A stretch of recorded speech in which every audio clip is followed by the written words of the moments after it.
This is the Biz News Podcast, one-on-one conversations with experts in business and personal development. Brian Childress loves fractions, perhaps because he is one. Well, not precisely a fraction. Mr. Childress is really a fractional Chief Technology Officer. He joins us for this episode of Bizgnus Interviews to tell us what that really means and why he makes more money with his side hustle than a regular job. Brian, you are a fractional CTO, but there you are looking at us, and I can tell you are not fractional, you're entirely whole. What is a fractional CTO if you're not chopped up into little itty-bitty pieces? It's a good question. Hopefully I can come up with a good answer. So the fractional CTO is basically, it's an industry term that explains kind of what I do. And really what I do is I work with a number of different startups and small and medium businesses to help to design and deliver on their technology strategy. So I focus a lot on software development in the B2B space. Are you, in other words, a consultant? That's another word for it. Yeah. So I think fractional CTO, there's fractional as a concept around those higher level leadership positions has been in the industry for quite a while. You know, fractional CFOs and CMOs, that's fairly well adopted, but the fractional CTO model hasn't quite caught on in the same way. And so we're seeing a bit more of that now. But yeah, a lot of what I'm doing these days is the same thing I was doing as a consultant 10 years ago. Why did you rebrand yourself, so to speak? I think because the work that I'm doing now really focuses a lot more on the leadership and the longer term kind of technical strategy. So when we're consulting, a lot of times we're kind of doing more hands-on keyboard type of work. We're in the work instead of providing, help and support in a much more kind of strategic fashion. And so that's why I've really kind of gone towards the new title of fractional CTO. And what was the event that prompted that, or was it just kind of a evolution?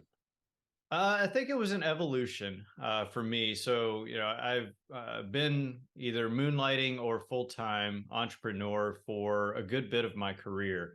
And in that, there's certain areas that I really, really enjoy and I feel like I do really well. And so the fractional CTO title really fit a lot of those skill sets and areas that I focus. And so I think it's just, I've kind of worked into this new role. So as a fractional CTO, that's your main job. You also talk about having a side hustle. Are they the same thing? They have been in the past. They are now one and the same. So now I am full-time in my own business, serving clients as a fractional CTO. What was the toughest thing to get your business off the ground?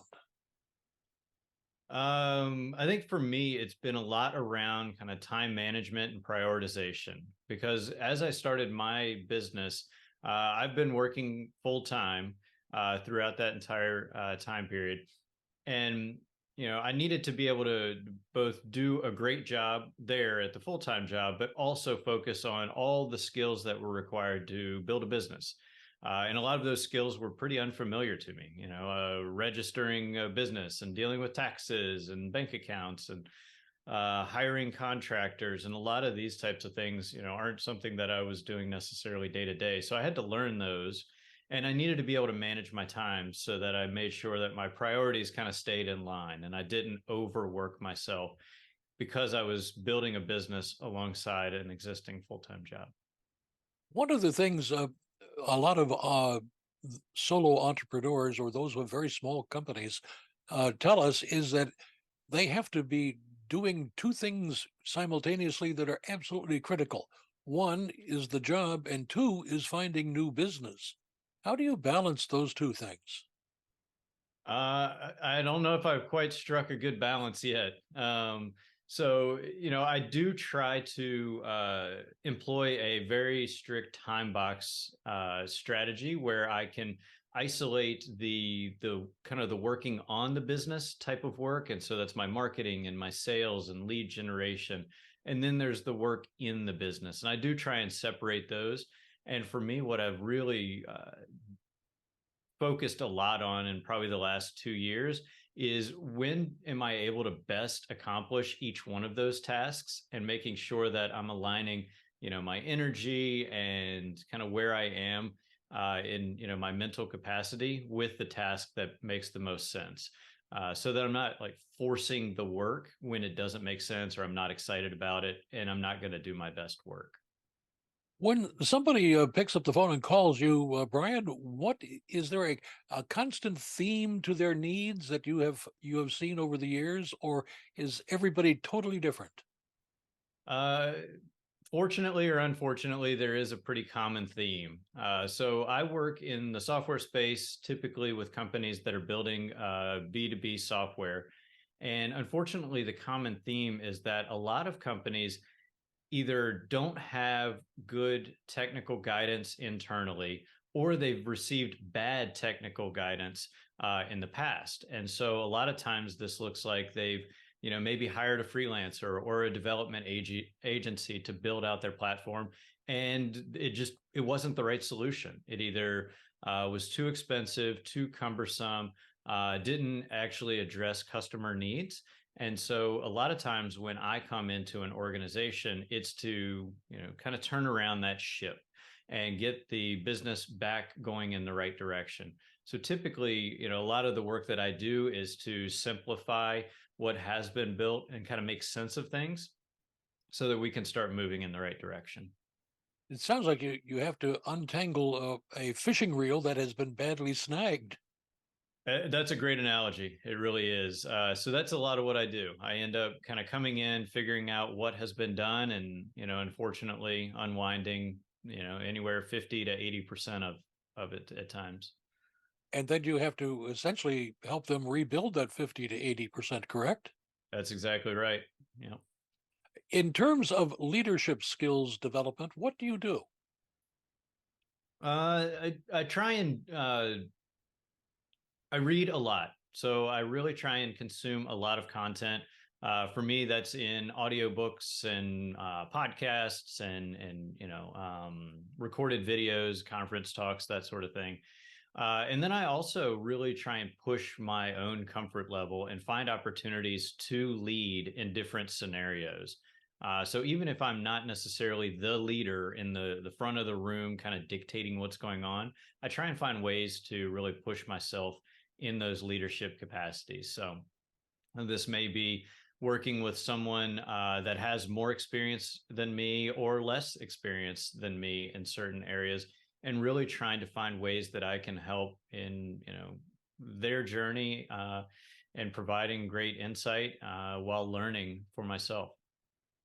As you look back over the past couple of years, as you have developed your own business, what do you tell people when they say, "Give us a success story"?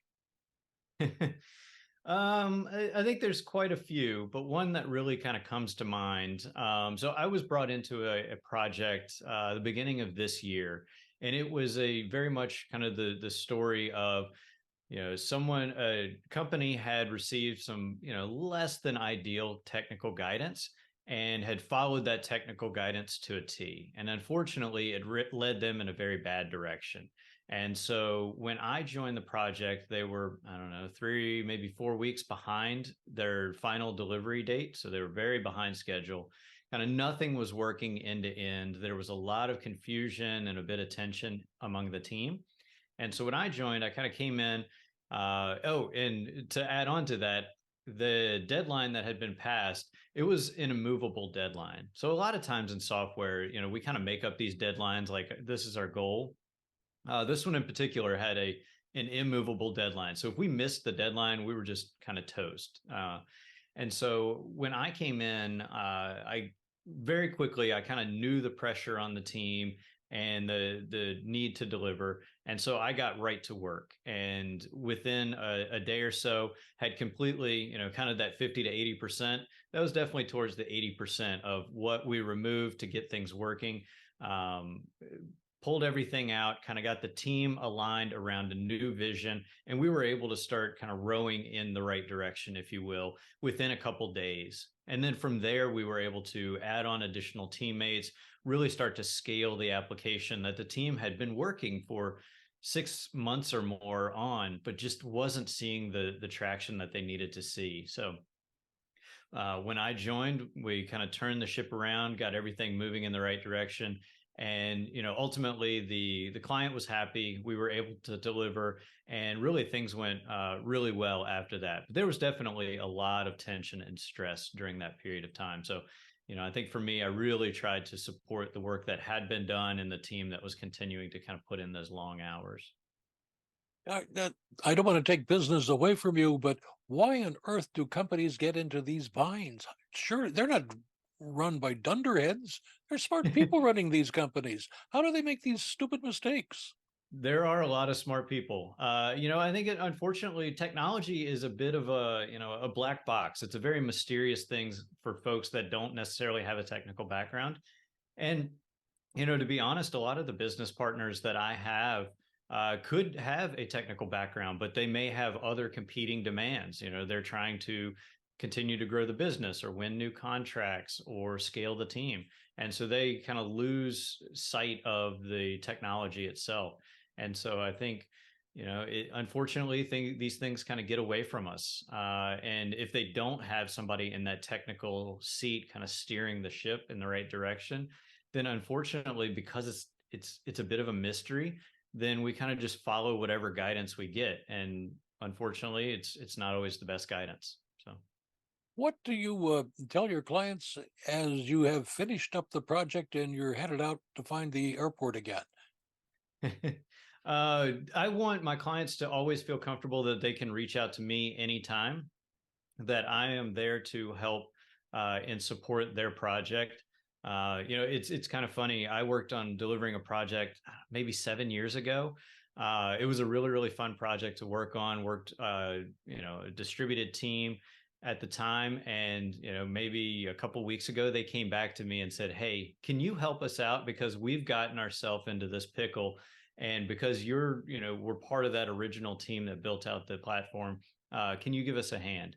And so, that's just, one story of probably many where, I want to make sure that my clients and my customers really know that I'm there to support them and their success long term. So, I'm not a fly by night type of operation, or at least that's my goal. Now, what about artificial intelligence? How will that affect your business and just uh, ordinary business dealing with IT issues?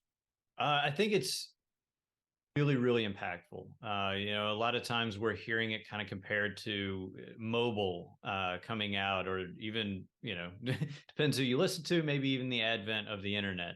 As far as the power of AI on the way that we kind of live and work day to day. I don't know if it necessarily has that same level of impact. I could certainly see that reasoning. But for me, I think AI is a really, really powerful tool. And I see it as a tool. I see it as a multiplier for the work that we're doing. So, for me personally, I'm using, generative AI and a lot of other types of AI or machine learning to really empower and propel the projects and the businesses that I work on and with every day. So we're consuming and we're generating a lot of information. How can we start to make sense of that? And AI, and especially generative AI, is a great way to kind of make sense of that from a business perspective. Brian, do you have an AI crystal ball where that'll take us in 5 or 10 years in business? I think we're going to see it really start to take hold in the enterprise, in businesses. I would expect in probably 3 to 5 years. And really, what I see happening, and we're seeing a lot of it now. A lot of companies are kind of springing up the focus on this space, but it's really leveraging AI and some of the other tools to just making sense of the data that we have. And for a lot of us, that's data that's pretty disparate across the organization. So that could exist in, different documentation and wikis and chat and communication channels. And so I think what what we're going to see as far as, adoption in the business is just trying to make sense of all of those different pieces of information so that we can start to ask and understand what already exists within our organization. And then from there, I think we're going to continue to see a lot of data adoption. A lot of the projects that I work on have a strong machine learning focus. And so we're going to see continued focus on the data that we collect and how do we understand and leverage that data to better serve our customers. We're going to continue to see a lot in that space, I would predict. So we don't have to fear the robot walking down the aisles towards us. I don't have any concerns. I really don't. But do you have a website where people can get more information and get in contact with you? Absolutely, I do. So brianchildress.co is my website. And then I'm also very active on LinkedIn, and I encourage folks to reach out and connect with me there as well. I'm happy to schedule a call and, have a chat. Brian, what would you like to talk about that I haven't been bright enough to ask you? I think for businesses, every business is really a technology business at the end of the day. And we're seeing a lot more adoption in that. So the one thing that I would encourage us to maybe have a conversation about is, how does technology fit within a business, and just making sure that we're making smart technology decisions. So especially for a lot of, what I see in startups and small businesses where they're building custom software, I think just kind of keeping it simple and really focusing in on what is the problem that your business or your software is intending to solve. Really, really kind of having a laser focus on that and not being distracted too much by the new and shiny technologies that are out there. AI is certainly one of them. I see it as a tool in our tool belt for sure.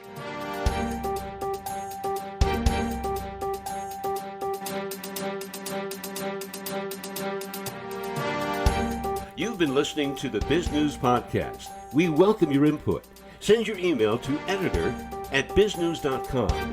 That's BIZGNUS.com. Thanks for listening.